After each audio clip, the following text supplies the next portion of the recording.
Desta volta comenzaremos a engadir equipos ao noso dominio. Partiremos do Domain Controller, que é un Windows 2025, e engadiremoslle este cliente que é un Windows 11 que teño por aquí. Antes de nada, deberemos comprobar na configuración avanzada do sistema, por exemplo, que o nome do equipo é correcto. Neste caso aínda non o é, co cal procederei a mudalo. Unha vez mudado, facemos o reinicio e proseguimos. Agora xa co nome correcto, o que deberemos comprobar é a rede. Para elo, abrimos a configuración, o apartado de Ethernet, e vemos que está en automático. Poderíamos asignarlle unha IP estática para que, obviamente, estivese dentro da mesma rede e se pudese conectar co Domain Controller, pero farémolo dun xeito máis automático e máis real. É dicir, montaremos un servidor de DHCP para que lle asigne a configuración automáticamente. Entón, voltamos ao noso servidor e procedemos a instalar dito servicio. Realizaremos unha instalación baseada en características ou roles en dito servidor e desta volta marcamos o servidor de DHCP. Dicimos que queremos agregar ditas características, non engadimos máis opcións, amósonos unha serie de avisos sobre a configuración e procedemos coa instalación. Unha vez rematada a instalación, dinos que temos que configurar o DHCP, así que podemos ir directamente e comezamos coa configuración. Indicamos as credenciais, confirmamos e listo. Podemos pechar esta ventana e xa temos o servicio instalado. Procedemos coa configuración no administrador de DHCP e vemos que hai IP versión 4 e IP versión 6. Nos pasaremos a configurar a IP versión 4 porque non temos IP versión 6. Cando prememos en IP versión 4, dinos que non temos un ámbito, co cal hai que agregar un novo ámbito. Aparecenos un asistente e temos que indicar un nome para ese novo ámbito e unha descripción. Agora temos que indicar o rango de IPs que vai asignar, é dicir, a IP inicial e a IP final. Eu indicarei que comece na 50 e que remate na 70. Tamén temos que indicarlle a máscara correcta e continuamos. Agora nos pregunta por exclusións e por retraso, que nos non configuraremos. Tamén nos pregunta pola concesión da duración, que tampouco configuraremos.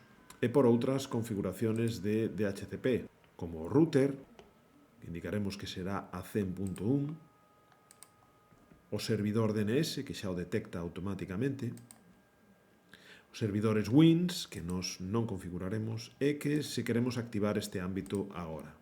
Xa teríamos o ámbito activo. Agora comprobaremos que todo foi correcto.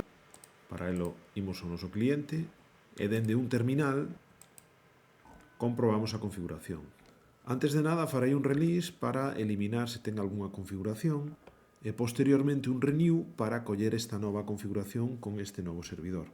Vemos que colle a configuración que acabamos de poñer coa IP 150, o gateway, e incluso se poñemos a completa tamén nos pon o servidor DNS. Tamén se imos ao noso servidor e no apartado dentro do ámbito que acabamos de crear, no apartado de concesións de direccións, vemos que acabamos de asignarlle unha IP a dito equipo.